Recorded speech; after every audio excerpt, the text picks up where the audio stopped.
Howdy, folks. Happy Thursday. It's funny. I saw some pictures of tornadoes because there's a big storm going through the Midwest heading east. Actually, we got hit with some of the rain today. And today is the anniversary, Russ, I guess. I mean, somebody told me this. I have to double check it. But every time I think of tornado, I don't think of the movie Twister. I think of rain today. Here we go with the replay. Shut up. Wow. That I believe it's this day 32 years ago, when I was working at a movie theater in suburban Buffalo, the Holiday Showcase, which is basically just a little restaurant in the area, had the roof taken off by a tornado. Tornadoes in Western New York are not common, and I was working that day, so I distinctly remember this train sound going through and the roof being ripped off at this place. So wow. Yeah. It was a traumatic experience in my misbegotten youth. Okay, you had something to start off the show? I do.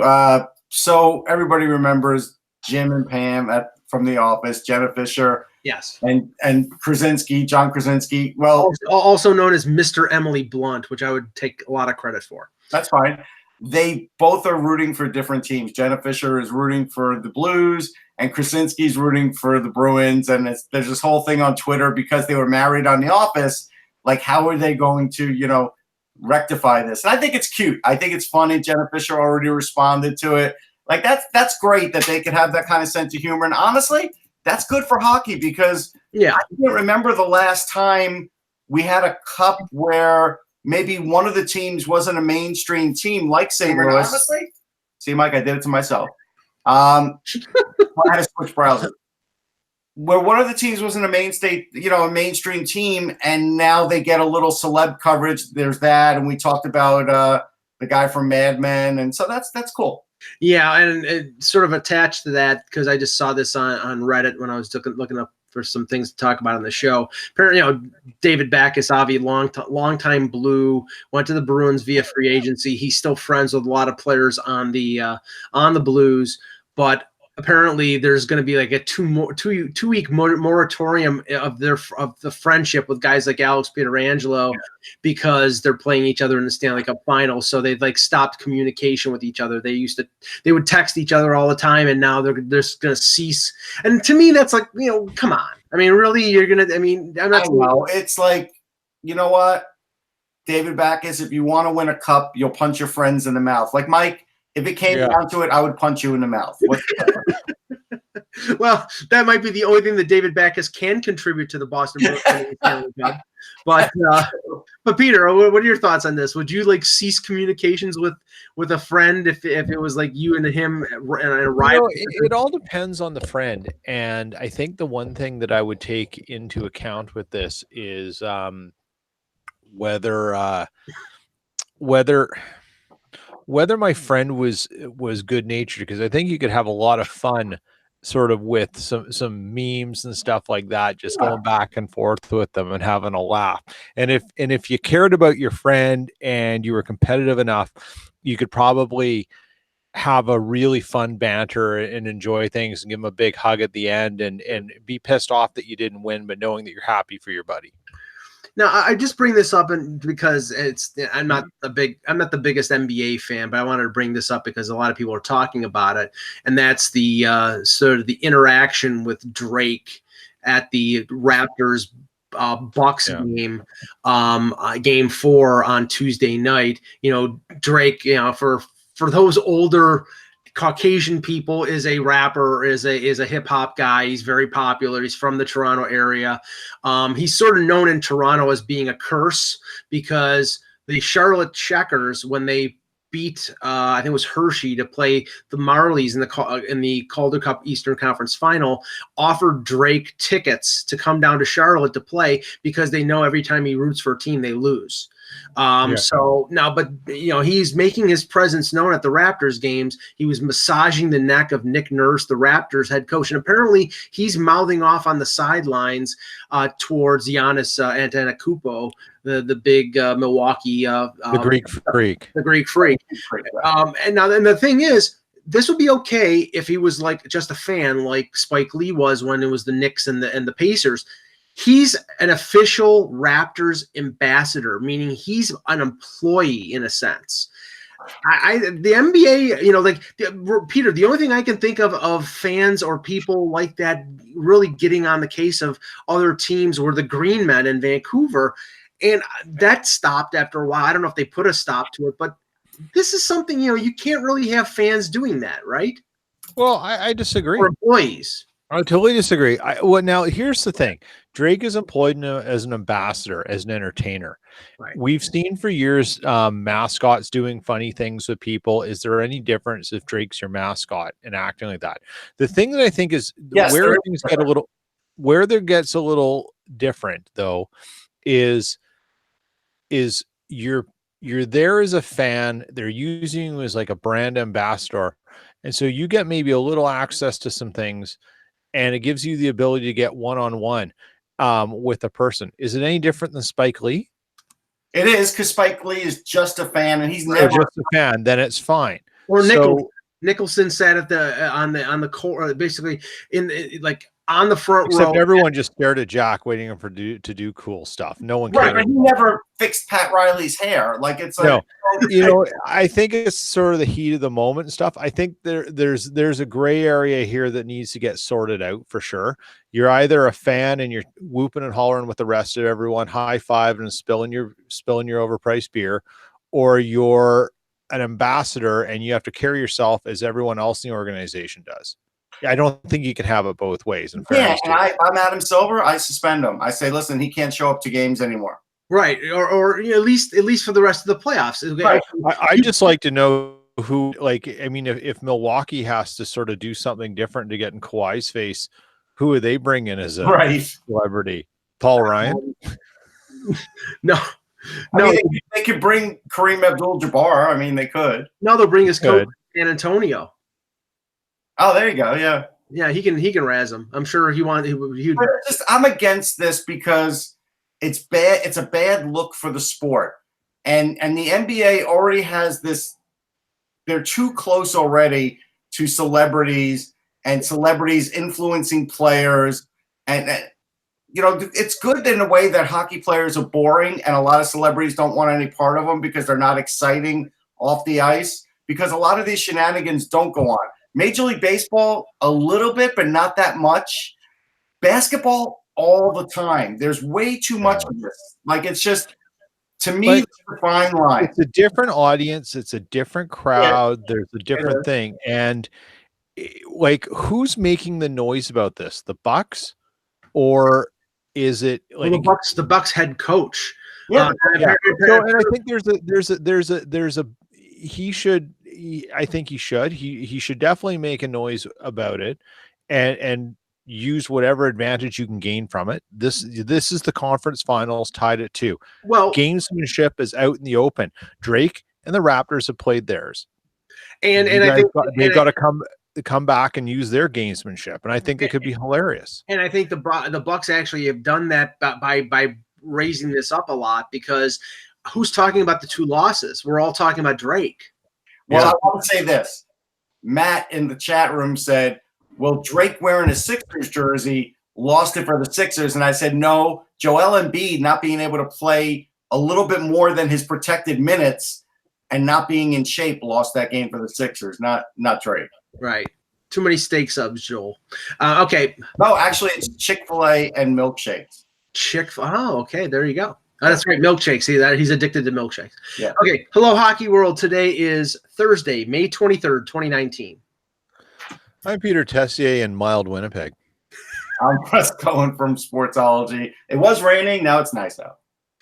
And I'm Michael Lagello in balmy Buffalo, and this is the Hockey Buzzcast here on HockeyBuzz.com. We had to get a balmy in there somewhere. Yeah. Okay, let's start with the news that broke about a half an hour ago, because we could go on and on with this one, interpreting what it means for the New York Islanders. There was talk a couple weeks ago that there was a lot of progress made on Brock Nelson, that he would be signed, and there was a lot of question about Anders Lee. Well, Nelson's contract came down today, 6-year contract at $6 million per.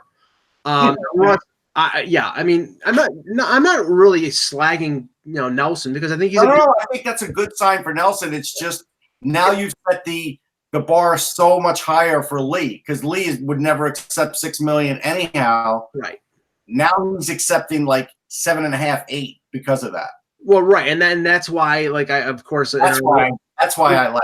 In our little group text that we send before the show, I said bye Anders, because I don't know whether Nelson scored in the 50-point range. He's had years in the 40s before then, and now granted his role was less in those years because Tavares was around, but now he's taking a bigger role, and he scored over 50 points this year.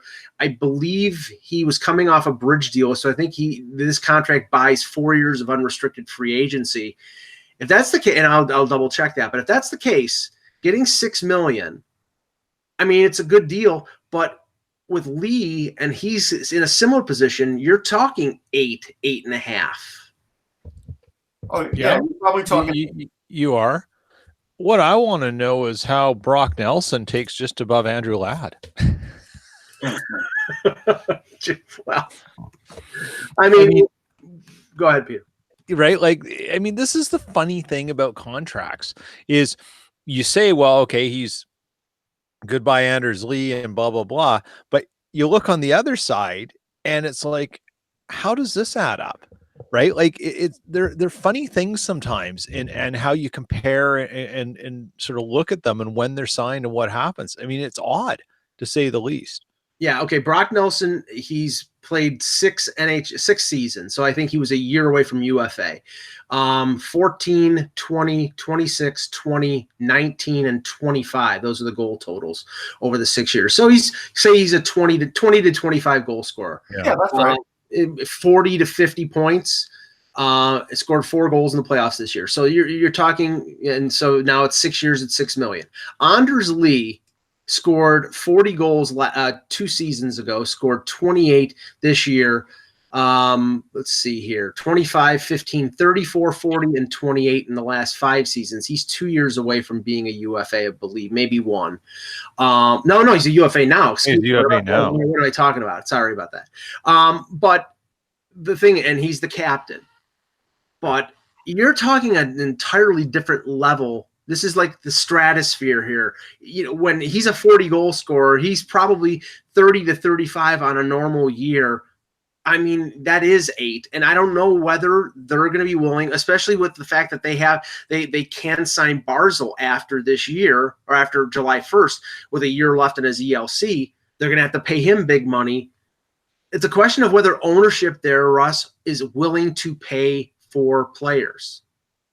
Well, here's the interesting part. The New York market has been writing about, Lee's potential re-signing for a long time, for months. Mm-hmm. And I think it might even go back to like February. Nothing's happened yet. And so they signed Nelson first. We all talked about that probably happening. And we talked about it happening simply because it was going to be the easier contract to sign. Mm-hmm. The problem with that one now is now that Nelson probably got a little extra out of you that you didn't expect. Now that he got $6 million a year, for people thinking that Anders Lee is going to come in at 7, I think they're misguided, because just because he dipped a little in goals, that was also because of the system the team played. A lot of things played into that. Lee has a lot of market value, and the Islanders have to be careful here, because if they give him a low ball offer, he may decide to look elsewhere. And so right now, I just think negotiations have proven a lot tougher for Lee than Lou probably thought they would, because that's why I think they went and signed Nelson, because we talked about this. There's no way they could let everybody go. Mm-hmm. So Lou was going to sign the easy ones first. Like, that was a guarantee to happen, because otherwise Islander fans would freak out. So Nelson getting signed now makes everybody feel good, and they say, oh, and of course people were like, well, we expected Lee first, but we can't wait for him to be signed. But like, that's the first little rung that to me is a little bit of a problem, that Nelson went first, simply because Lee is the one who's the most important. Yeah, they knew that. It's like last year. They got Josh Bailey signed 5 times 5. Correct. I think it was before the deadline, and I know it was before the end of the season. because they could get that one done. They knew for sure, but they didn't know what about Tavares, and eventually Tavares signed someplace else. So, it was different management. It was Garth Snow. It wasn't Lamoriello. But when you can get somebody signed, you get them signed. And that's the whole point. Yeah. The problem is you don't know whether you can get Lee signed. And in this market where the number one center is Matt Duchene, and you don't know what his status is going to be, he could return to Columbus. He could go back to Ottawa. He could do a number of different things. The number two is probably Lee if he tests the market, and the number three is Kevin Hayes. The center market in this free agent class is not great. No, but it's good enough that those guys will get swooped up quick, and then they'll make more money than they're worth. Maybe. Yeah, and then it'll be lousy after that. Mike Russo reported that the Wild had interest in Nelson, but now he's off the market. But then he also wrote it'll be interesting to see what happens with Lee because Lee is from Minnesota. Yes. Negotiations continue, but they're not close as of now.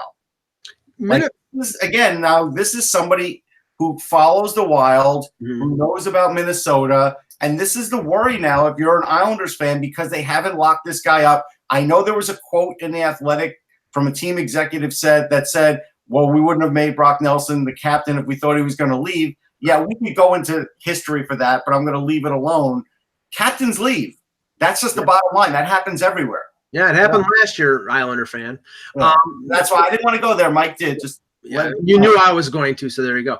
Peter, if you're the Islanders, how long can you let that go on for? Right. I mean, well, see, again, now, that's the bigger issue here. We get into the area where, okay, if I go into the draft, right, and I have a non-answer from Anders Lee, what am I going to do? Am I going to trade his rights? Because if I let Anders Lee and John Tavares in consecutive years walk for nothing, then that's going to look pretty bad and be pretty damning for the organization. Well, what's the point at that point, Russ? They're getting a third-round pick to trade his negotiating rights. Zippity doodah. I mean, you could trade it to Minnesota, and Minnesota would sign him. That's the difference. A third-round pick is better than no round pick. Well, that's true, but and just as Peter says after his wife delivers him food. I know. I got a nice bowl of Shih sitting beside me. You suck. I know. No, but switching to Minnesota here because I think they're one of the more interesting teams this offseason, and Fenton has started to sort of and dismantle is the wrong term, but we recognize what they did in the latter half of the season. Niederreiter for Rask. Rask is cheaper. Rask was younger. That deal hasn't worked out for them. But the other two deals, Fiala for Granlund, Donato for Coyle, they got younger, they got cheaper. Yep. And it sounds like Fenton's going to go down that road in the summer. We're hearing it. We heard Zucker's name mentioned as somebody that they almost traded to Calgary at the deadline and might be traded in the summer. Right. There's been a lot of speculation about Jared Spurgeon or Matt Dumba, them moving out a link. Well, with Spurgeon, has got 1 year left, and they don't know if they can re-sign him. With Dumba, it's a long-term commitment, and I don't know if they would want to move him, even though he got hurt last year. But there seems to be, Peter. This is a team in the Central that will play Winnipeg if we played them in the playoffs. Couple seasons or last season, not this recent season, but a team that's sort of in transition. I don't know if they're getting better. I don't know if this is sort of a reset, but the core of that team, Ryan Suter over 30, Mikko Koivu over 30, Zach Parise over 30, Eric Stahl over 30. Mm-hmm. This might be the reset, but they're only trading the guys that they can trade because nobody wants to take Ryan Suter or Parise with those big lengthy terms. Right, but exactly. That's the mess of it all for these guys. And right.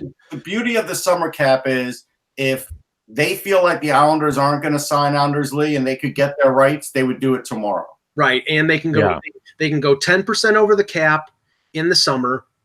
And they can put players on LTIR who are injured. So Koivu, I think, qualifies. Right. They have $21 million in cap space right now. Yeah. With 3 UFAs and 4 RFAs. So they've got to decide what they're doing with Fiala, Eriksson Ek, and Pontus Aberg. Aberg. Right. And then you've got Eric Fair. I think they can cut the bait on that. Oh, yeah. Cut the cord. Brad Hunt and Anthony Boteto. So at the end of the day, and then Koivu's turning. He's turning, well, he'll be 37 when his deal's done, and if he frees up 5.5 million, they just maybe need to be creative for one more year. And then they can, and then Spurgeon's free after next year too. Well, so, that's why the speculation of him being traded. If they don't think they can sign him, if they trade him, there's been speculation his old GM is now in Philadelphia about Spurgeon going to the Flyers, and the Flyers have a lot of young defensemen. Yeah. Sanheim, Haag, Philippe Myers, a number of young defensemen that might be a move where they move a guy with a contract, basically a long-term rental for a young guy that they can hold on for 4 or 5 years. That kind of deal makes sense with what they've done in the recent past. Yeah, it could. I think there's potential for a lot of different things to happen with Minnesota, because they have to be creative because they're two huge contracts. And if anything, they should be taking a page out of how Stan Bowman has navigated this. And yes, he's had to reset and he's resetting, but he's managed to do it with 4 boat anchors of contracts, right? And he's still getting return. They're still getting return out of Suter and Parise. I mean, how much longer is another thing, but you got Dumba locked in at a fair deal, and you've got Zucker and Rask locked in. So you've got some moves here that you can do. It's just a matter of how creative are you willing to be, and working with another GM who can help them so they can help you. Not everyone can pull that off, right? Well, I can give you one move right out of the gate, Peter. Like, if they feel like, if they hear through the grapevine the Islanders are having trouble with Lee and they're going to target Lee, they could offer up Aberg, and if nobody bites, they could just walk away from it. Like, they don't have really anything invested in Pontus Aberg. He didn't do particularly well for them. Like, that's just money that could just come off the books, and you don't have to worry about it. Yeah, I mean, they brought him in late because he scored. Remember, Aberg got waived, got picked up by Anaheim, was third or fourth on Anaheim in scoring, and then I think they traded him to Minnesota. So it's I mean, so they don't have to re-sign him, so that's one less problem. And if they can get something for him, they can get something for him. There's probably some other guys that they could finagle around, but like Mike said, even with Koivu, like, maybe they have to LTIR him. It may come to that. We don't know what the situation is with him yet. Now, the other big news today was the Ottawa Senators finally hiring a head coach after publicly announcing that Patrick Waugh was being interviewed. We had the right 2 names yesterday. We kind of knew it was coming down to Waugh and Smith, or at least that's the way we felt. Right. I mean, to me, it was almost like that was a favor to Waugh to keep his name relevant in NHL circles. Maybe it was something like that. But in the end, it was DJ Smith, who has been long rumored to be on the radar. Now, DJ Smith was in the mix for the Ottawa job when Boucher got the job. They wanted to talk to him, and apparently in the Leafs, and Lou Lamoriello denied them permission to talk to him. So this time around, they allowed him to talk to him, and he's named the head coach. That sort of has spurred a well, first let's talk about Smith, and then I'll talk about what it brought about. But what do you think of this hire, Russ? Good caretaker move. Will work well with young guys. Won't mind coming in next to last place. And won't mind coming in. I like that, Russ. Well, what are the expectations here? Yeah. Yeah, well, true. That is true. And he's probably going to come in at a bare minimum salary, which for Eugene Melnyk is probably A1 on his priority list, that he doesn't pay him that much. Right. And Smith is not going to get involved. Like, he's going to be concentrating on developing the young players in that organization, and not get involved in the histrionics of the ownership and the way that the clown car that is the Ottawa Senators organization. He's just going to sort of look forward and try to make Brady Tkachuk and some of these other players the best players that they can be. So, I mean, I think that's what, I don't think it's a bad hire. I think it's a better hire than Jacques Martin, who was talked about. Yes, I think it's a better hire than Jacques Martin. But again, the bar is pretty low on that. Right. Now, Smith was a 4-year assistant under Babcock in Toronto. It sounds to me, Peter, that the quid pro quo for Babcock coming back was to shake up the coaching staff, because Jim Hiller and Smith were original hires when Babcock came over in May of 2015. Now Smith has gone to Ottawa, and now Jim Hiller, the Leafs public relations, indicated that he has been given permission to talk all over the place. He's talked to Nashville, according to Pierre LeBrun, and a couple other teams. So he's gone. I mean, there's no doubt that Hiller is moving on. And they've hired Paul McFarland. I'll talk a little bit about him in a minute. But I mean, do you get that feel? Because a couple years ago, when Randy Carlyle was in Toronto, he had 3 assistants. They had that year that the 18-wheeler went off the cliff, and they fired all of his assistants, or let all the assistants go. They brought in 2 new assistants, and within a year, Carlisle was fired. Now, I'm not saying Babcock's going to be fired within a year, but it's not exactly a great sign that he's losing his assistants.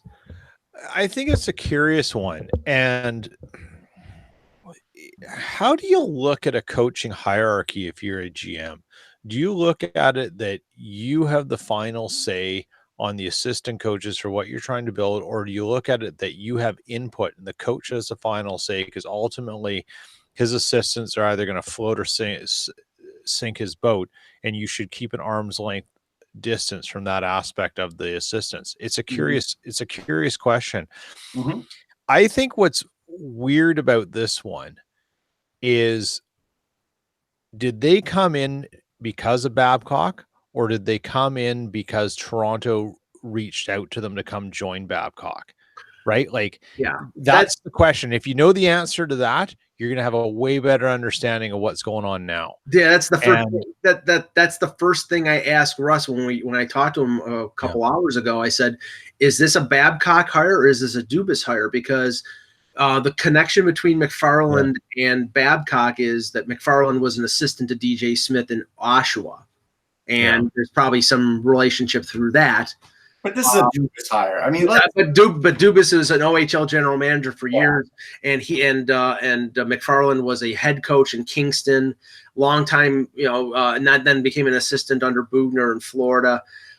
To me, it has the feel more. He's a young guy, 33 years old. To me, it has more of a feel of a Dubas hire than a Babcock hire. Yeah, let's be realistic about this. Mike Babcock used to have great job security in the salary that he was drawing. That made him very powerful at the very beginning when the Leafs were sort of desperate to get a good team on the ice. Mm-hmm. Now they have a good team on the ice. They have a framework. That salary doesn't mean as much to him anymore as far as the gravitas that he has. I don't think Mike Babcock has much pull in Toronto anymore. I don't think they're going to listen to him that much for player personnel. I don't think they're going to go out of their way like a Thomas Plekanec to make him happy. Mm-hmm. I think those days are gone, and I think Mike has to have a great season, or there could be trouble there. Yeah, but I think the problem with this is, if you're Brendan Shanahan and you're going back to Rogers and Bell, and who's the other guy? What's the other guy? Larry Tannenbaum. And you have to explain what's going on between the highest paid coach in the history of the NHL, a team that got beaten 7 games again to its nemesis, and a GM who has not shored up the defense. How do you explain this and then say, why is our coach that you're paying $50 million to having problems with his assistants? How do you explain all this? Because if I'm Tannenbaum and I'm the execs, whoever it is on Rogers and Bell, who deal with this stuff, I'm going, I don't care how much money Maple Leaf Sports and Entertainment and the division of the Toronto Maple Leafs make. You've now created another soap opera. And we were trying to get rid of the soap operas because there was nothing but bad soap operas that came along with the Leafs for years. We punted everyone involved in those episodes. You've just created another one. What the hell is going on, Dubas? And this is the thing. I have all the time in the world for Dubas's intellect and everything. What I don't think he has is a savviness that comes with experience in dealing with these kinds of stakes and these kinds of people. It Right. takes a different level of experience to deal with this stuff and navigate it. And I Well, think he's not navigating it the best way, because right now there are more questions than answers about the Toronto Maple Leafs, and that shouldn't be happening if they were following the right trajectory. and this is the question that I have, because this year you saw Dubas assert his right as general manager to control the roster in certain places. The most glaring was bringing in Garrett Sparks after winning the Calder Cup and having him as the backup instead of Curtis McElhinney. I was at training camp. I know that Babcock wanted McElhinney. They waived McElhinney. He gets claimed by Carolina, and the rest is history. Sparks is not, I don't think he's an NHL goaltender. I think he showed that during the year. But with him, with Freddie Gauthier, with Justin Hall, there was either players that Babcock was forced to play because they had nobody else to play. In the case of Gauthier, he split time between Par Lindholm and Gauthier, and then then Dubas traded Lindholm at the deadline for somebody else that Babcock wouldn't play, and Nick Patan. So you have these players who are sort of on an island that the coach doesn't like, and they're stuck on the 23-man roster because they could lose them if they send them on waivers. Justin Hall was up in the NHL the entire year and played less than 10 games.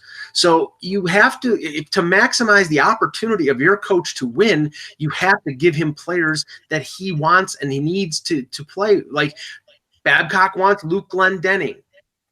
Dubas is not going to trade for Luke Glendening. It's against his principles. So you have to reach a commonality here. Otherwise, go ahead. Yeah, Mike, you're right. And I think this is why there are a lot of questions going on around the Leafs. And you can use analytics and data to find answers in some things. But if you have a detachment from what the GM is building to what the coach wants to build, so you get handed all the materials and the tools by the GM, and the coach says, well, I only work with these tools because I would do it this way. There's your detachment. Right. And if that's happening and the gap is getting wider because the GM keeps bringing in these newfangled tools and laser levels, and the coach says, I just use a plumb line, give me my chalk and string back. Right. Like, what do you do? And that's, I think, where things are heading with the Leafs. I think the danger. So if you go back to the top level, and all of a sudden the meeting of all the people who are angry, won a championship, invested millions and millions of dollars, and blah blah blah, and they go to Shanahan and they say, "What are you going to do about the situation?" Well, Kyle Dubas has also put his stake in the ground a bit, and now this offseason is his time to hammer it. You can. If you had to get rid of either of them, what's your replacement option? Well, the replacement option is pretty simple. And the thing is, Sheldon, right now they have one assistant coach hired. They'll probably need another one. It's not going to be Sheldon Keefe. Sheldon Keefe is going to stay with the Marlies. He's going to be their head coach, and he's going to be the heir apparent to Babcock. If Babcock stays another 2 years, another 3 years, at a certain point, if Babcock plays out the rest of his contract there, maybe Keefe goes someplace else. But I think he's the heir apparent. He's lying in wait there for Babcock to either miss the playoffs or lose in the first round, and then he's the replacement. He's Dubas and him have been attached at the hip since Sault Ste. Marie, so I don't think there's any mystery there about who the next Leaf head coach will be. It's just a matter of time. Dubas, I think Dubas is safe. He's in year 2. He's handpicked by Shanahan. Shanahan brought him in as one of his first hires in 2014 after he was hired. So I think that Dubas is pretty safe. Well, I'm not saying I'm not saying that he's not safe. Right. I'm just saying, if you have to choose, why is the coach getting the blame if there's a detachment, and how did that arrive? You got to figure out why that happened, because it doesn't mean I can tell you very easily, because he doesn't want to play certain players that the GM gives him. Right. So at the end of the day, he's going to lose that battle. If you type in Leafs underperforming in Google, you'll get 114,000 searches. This has been happening for every couple decades. The Leafs have this going on. And this is what happens in the market, Peter. So they can't overcome that. The only thing they can do is win. And if they don't win, it's going to be Babcock that goes. And Babcock did not. Babcock is usually very savvy PR-wise. He did not do himself any favors at the end of the season when he didn't take any accountability for anything, and it sort of left the door open for Dubas to take accountability for everything. And then Dubas is, I think, looked better in contrast. So now I think and the thing is, I agree with what you're saying. They're going to have to make. Dubas cannot go into this offseason and say, okay, we'll sign basically another veteran Ron Hainsey type to address our blue line and just mature internally and bring up Liljegren and Sandin and all these guys and just do that. No, the fan base, after now 3 years of a rebuild, 3 years in the first round losing, signing Tavares, they're saying you better win soon, or we're gonna revolt. And I think that now, if they make the playoffs, they get to the second round, I think the uproar will be tamped down a little bit. But Leaf fans are getting frustrated. They're like, okay, you've got all this talent. You've got Tavares, you got Matthews, you've got a Norris caliber defenseman and Morgan Riley, you got Marner. Where's the wins? Where are the victories? And you can't blame it all on the fact that they play the Bruins every year. At some point, you got to beat the Bruins. Right.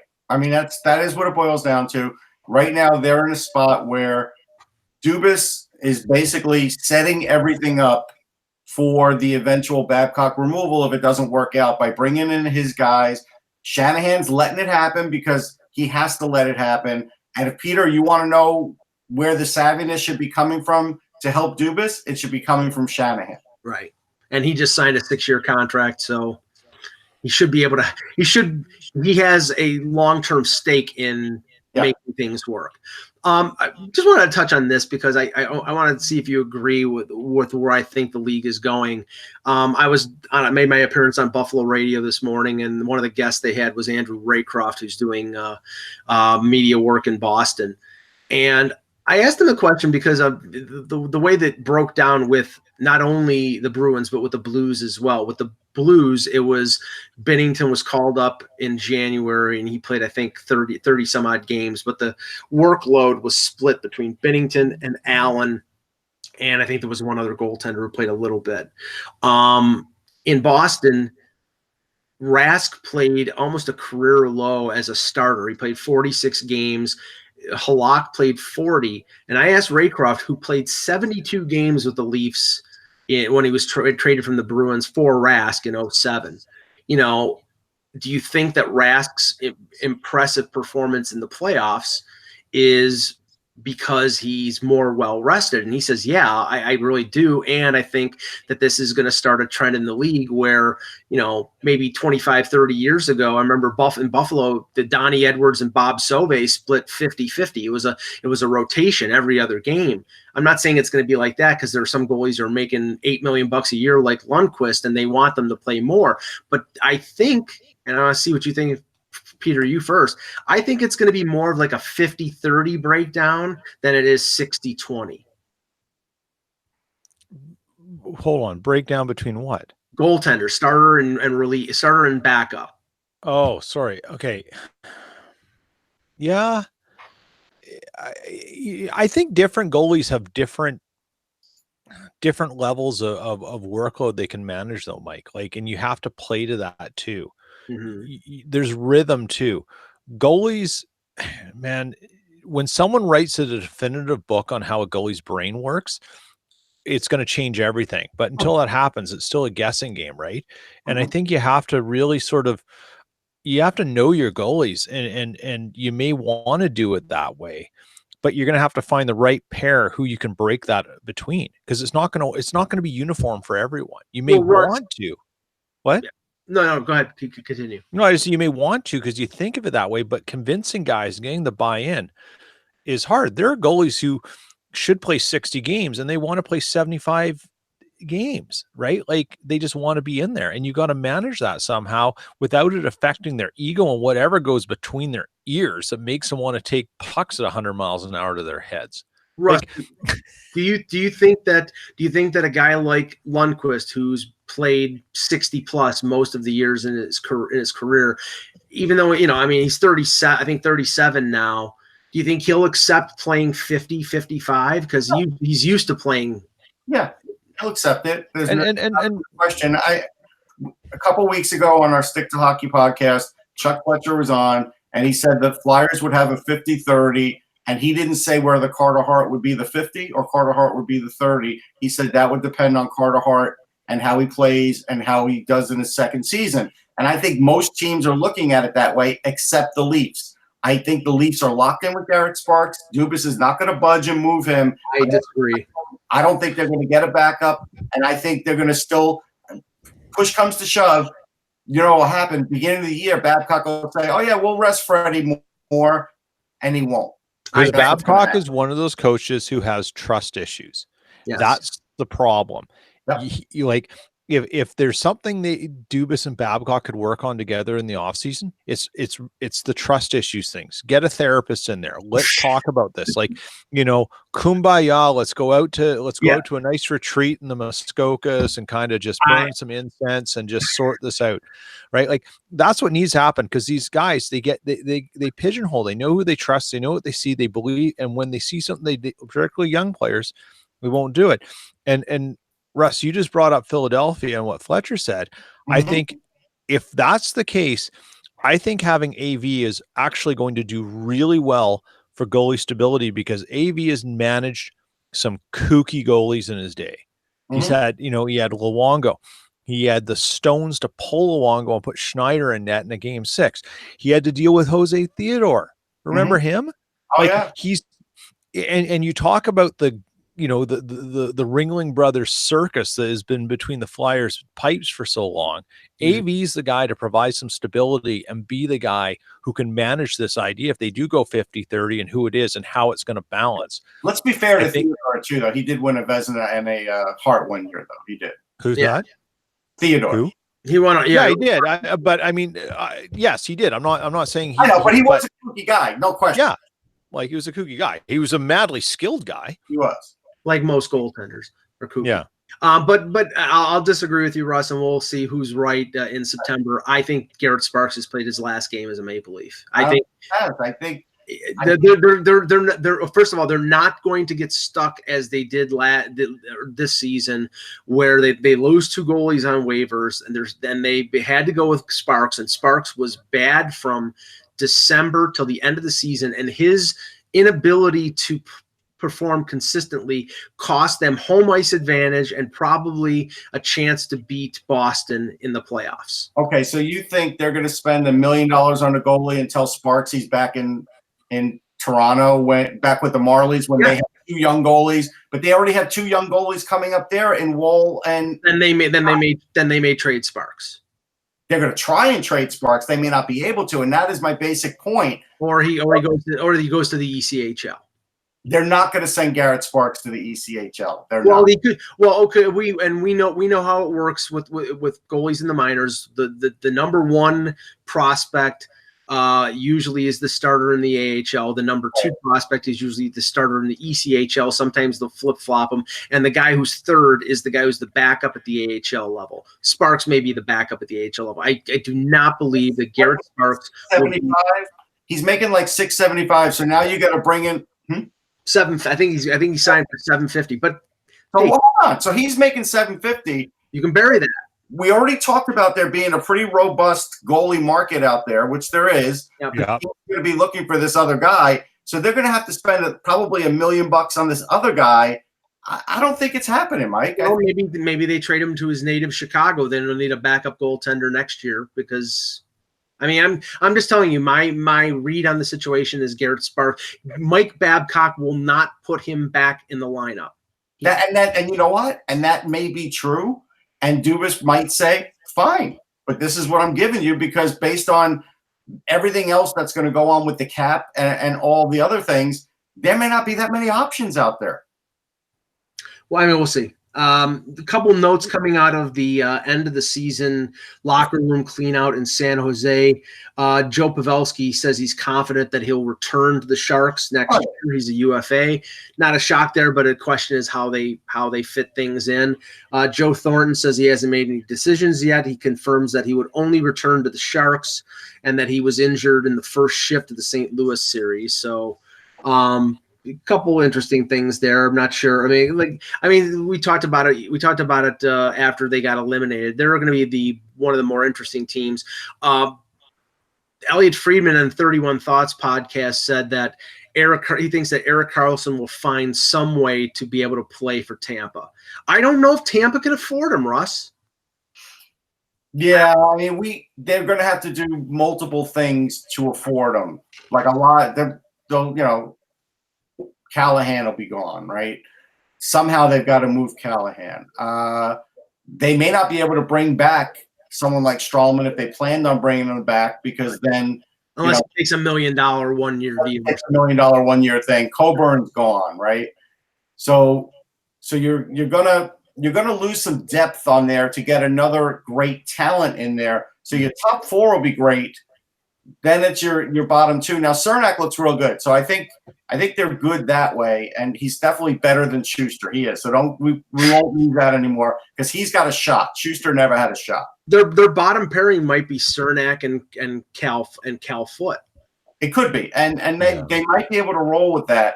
But Tyler Johnson's probably going to have to go. Like, I think it just seems like a bridge too far. And no offense to Julien Brisebois, but I don't know if he has that much momentum and front office ability to do that. He didn't do anything last year. Now, we all gave him a pass, right, and said, well, he didn't have to. Well, now he has to. So now let's see how aggressive and what he can really do. Because honestly, do any of us know what he really can do? No. And the thing that I find is going to be really interesting, Peter, is that with the cap being so tight with some of these teams, whether, I keep talking about the middle class in terms of salaries, how squeezed they're going to get. And even like some of the older free agents, like I was looking at the year that Wayne Simmons had last year. He didn't score 20 goals. He gets traded to Nashville as a rental. He does nothing for the Preds in the playoffs or in the last quarter of the season. He's a guy who's been a power forward playing. He's not a big guy. He's slowing down a little bit. To me, it's like, this is a guy who during the season we were talking about, well, the Flyers might give him a 3 or 4 year deal, but he wants 5 or 6. I'm at the point now where I look at free agency. Is he going to be one of these guys who says, I need to take like a 1 year deal to go somewhere and reestablish myself to get the bigger deal going forward? You know what I like, back when the Jets were trying to fill holes and get placeholders before they had their thing, Kevin Cheveldayoff found a neat way of, he got Ole Jokinen on a 2-year, $4.5 million a year deal. Yeah. He got re-signed Drew Stafford for that. And they were getting minutes. They were getting some, obviously they're getting some things in the deal, but he found them on probably paying a little bit above market in that around the 750,000, maybe $1 million higher than he needed to, but he had the cap space. Right. And I think that's where these guys like Simmons are going to need to really look to say, should I take like almost like a reverse bridge deal where I try and make a little bit of money here, find a groove for myself, a role, a place, and then I can maybe get 2 or 3 more years after that. Because the reason, and you got to hope for that, because the next deal probably be a little more contract, like incentive based, because you're just getting older, and GMs aren't paying for age anymore. You're not paying for a guy who's been in the league for 15, 16 years and say, well, that experience matters. We need it. If they are, they're signing the Matt Hendrickses of the world. Right. And that's the change. So to your squeeze, yes, but you got to find that niche, and maybe you've got to reset your expectations on where you're playing too. Russ, what do you think I'm focusing on Simmons because there's been some speculation over the years that Simmons would like to play in Toronto. He's a Scarborough native. I think if he's gonna go for sort of that 1 year scenario like Tyler Ennis did in Toronto, go to a good team, have a good year, be visible, turn it around, and then Innes is going to sign someplace for more than what he was making last year. Simmons could end up being a top 6 with the Leafs, playing with either Tavares or Matthews, score 30 goals and set himself for another free agent deal. But that would mean taking a 1-year deal. I don't know whether he or his agent would go for a 1-year deal with Toronto or anybody else. He's not taking a 1-year deal. I can't guarantee it, but based on everything you hear, it doesn't seem likely. Right. Would he take a 3-year deal with somebody? Yeah, he might do that now. But again, I think if he were willing to do that, the Flyers would already have him signed up. Right. So I don't really think he's willing to do that. To be honest, I think he's looking for at least 4 minimum. So, and if he's looking for that, he's going to have to lower his expectations on where he's going. Yeah, he'll probably have to lower the AAV, and I think he'll probably do that. And lower the expectations in terms of going to a contending team, because the contending teams, depending on where he is, he's the kind of guy, like, you know what? If the Canucks weren't toasted on Louis Eriksson's deal, Simmons is the exact kind of guy that team needs. Right. In fact, Benning should even maybe consider signing Simmons and buying out Eriksson, because Simmons is with the youth on that team and the person that we know Wayne Simmons is, right? And the way he plays hockey with all those young guys, like, someone who will be around to have Pettersson's back. That would be a very savvy move, and that might be the kind of team that would give him 4 years. But are they going to do it when they're still paying Eriksson $6 million for God knows how long? Yeah, 4 or 5 more years. Yeah, that's why. I mean, I think Simmons is the type of player that Toronto needs, but I just don't know that there's any way that they can get him on a shorter term deal, because I don't think they're going to sign somebody other than that core group to a long term deal. The other problem is, you were saying, like, him and Tavares, you can't put them together. It makes the line too slow. You just, at a top 6 line in this NHL, you can't do it. Simmons has to play third line on a team like the Leafs. There's no way around it. Okay. Let's take a couple questions in the chat if we got any, Russ. All right, let me look. 2 or 3, and then we can end the show. All right. Well, Funky is asking, will Wayne Simmons' game go south like Andrew Ladd? No, because Simmons knows how to get to the net, and still in a half-court game where there's puck possession and play down the end, he still will score some goals down low. And if you put him in the crease in the power play, he still can deflect goals. He could still do those things. He's just not scoring 30 anymore. He's probably going to score 20, and he's probably going to get you 45, 48 points, something like that. Where Ladd, his game just he was the fastest, so speed went on him, hands went on him. And he can't stay healthy, and he can't stay healthy anymore, Russ. He's been hurt the last 2 years. Yeah, so those are the big things. Simmons isn't an awful skater. He just doesn't have the speed that he used to. Right. So I think that's one of those things where you just look at it that way. Let's see. Funky said Mike can give Russ one of his Phil Collins posters. I don't want it, but thank you. Wait, I don't have any Phil Collins posters here. Huh. Cam wants to know. Books, guys. Cam wants to know, hey, Russ, who do you think the Rangers will go after in the offseason, if anyone? I think Panarin. There's a GIF going around that showed Panarin with a big hug with JD when JD was leaving. Sad. Just so sad. I mean, but we all saw when JD was definitely coming that the Rangers had upped their game in those negotiations. There's no way around it. So they're going to go after him. It still wouldn't shock me if they make some sort of offer to Karlsson. Wouldn't shock me at all. It just won't be a crazy, 7-year offer. It won't be like that. And he'll have to. Nobody's doing that. Right. Nobody. Right. Karlsson. I mean, Peter, you pointed out in the in our little chat here that Karlsson's leading the NHL in playoff assists. I mean, we're not taking anything away from him. He was just injured. The problem is that he missed like the last 20 some odd games of the season, and then comes back and he's not even close to 100%. He still played great. You can still play on one leg like Bobby Orr did for years, but you need this guy to be healthy. You need him to be. And should you pay someone $7 million or more to play on one leg? Right. I mean, so go ahead, Peter. You're right. I have a question. there's been some talk in Winnipeg around, obviously, there's been a few articles put out in the papers, Athletic, myself, around Jacob Trouba and possible landing places for him and stuff. One of the discussions in the blog right now is the blog on Hockey Buzz is, would Detroit consider trading their 6th for Trouba if the player and I put this in the blog, and I'm thinking is, what if they have a player targeted, but that player's not there? Would they consider trading for Trouba at 6th and using that 6th round pick? And who do you think would be available then? 6th overall pick. Yeah, 6th overall.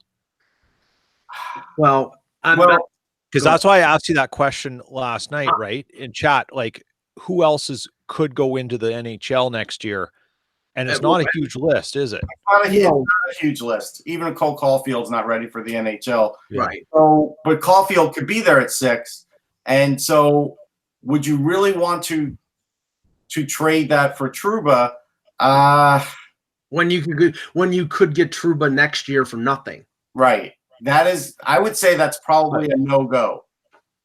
I mean, Trouba's not staying in Winnipeg and being not signed like this. That will be the end of Kevin Cheveldayoff if Jacob Trouba leaves for nothing. Yeah, but this is the scenario that could play out, and we've seen this scenario play out with Karlsson. And I'm not saying that Trouba is Karlsson, but if Kurt Overhard is his agent, correct? Mm-hmm.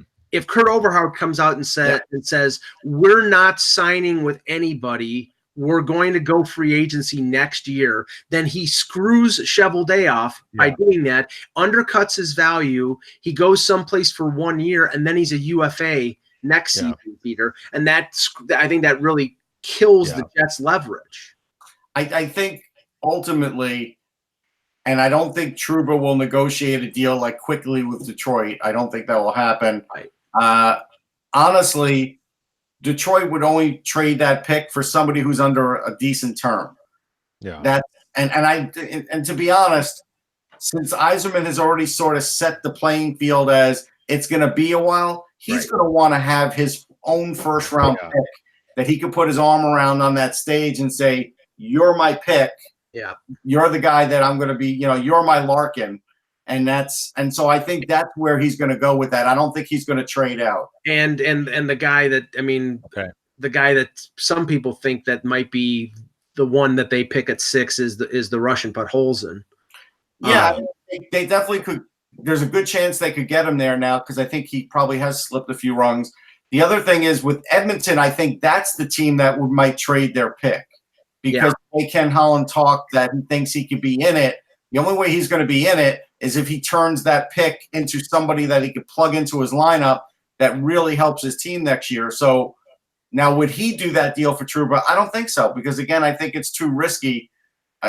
You're eventually, Trouba if he goes to UFA, right, you've gotten killed on that deal. So I don't think anybody is going to trade for a 1-year guy in the top 10. No. And that's the thing, Peter. If the aim of the Jets is to get cost certainty back for Trouba, if they we want to get a defenseman back for Trouba, somebody who's under contract. If it's a young guy, if it's a guy who's making about what the same, and say for example, Ristolainen from the Sabres. Buffalo's not going to make that deal unless they can talk to Trouba's agent and say, okay, what do you want on a new deal? And if they can't get a new deal, then you're not trading somebody who's under contract for years for a guy who could walk away. It's just the Jeff Skinner scenario all over again. Yeah. Here's another thing. So Jerkball brought up, and he's living up to his name. I will say that because he was like Liljegren plus Kadri for Trouba, assuming Trouba will sign a contract. That would be the worst of deals for the Leafs, like the worst of deals. You would never, ever want to make that deal for Trouba because not only, again, you have to bring into the situation is anybody who wants to go to the Leafs, let's say Trouba wanted to go there and signs there, they don't go there cheap. So Trouba's going to get full market value going there. And now you traded a centerman and a defenseman who could arguably be just a little bit under what Jacob Trouba is as an NHLer in 2 years. Why am I making that deal? Yeah, no, I mean, again, I said it yesterday. They're not trading Kadri unless they get themselves a top 2 defenseman. Well, because I think if you let's just play this whole thing because Mike and I have talked about this for 3 years. Okay. if there is an ability to move Jacob Trouba to the Leafs, the one thing I think people forget about when you go to the Leafs, you also have endorsement deals locally out the ying. You Right. make a lot of money for just being a Leaf. Like there's Mitch Marner is finding that out right now, Peter. He's doing Apple commercials. He's doing insurance commercials. Yeah. Yeah. So that's going to help Trouba. But the other thing is that the Jets kind of need a second line center. Right. And there's some traction there. I just think the deal expands because you need other parts in it to make it whole for both sides. I And agree. what that whole looks like is maybe there's a forward prospect coming that, maybe it gets big or different, and you add something in on the front because Dubas knows he's going to trade Nylander, and so you can't trade Nylander and lose Kadri without getting something back, and Kadri brings in, it probably expands a bit because I think they need to expand it to make it whole. You won't do it one for one. They don't have draft picks to really play with. And Liljegren's, that's too much. It is just too much. So you have to even it out in other ways, and I think you could. Yeah, I think that's fair. Earl says that Dubas is known as 2.0. He's really not, because that's just, you know what? That's jerk ball question. That's how bad. No, but I'm going to tell people why. The reason why is there's no way Dubas would ever have that Phaneuf contract on his books. Yes. So that's the biggest quick answer. Or Clarkson.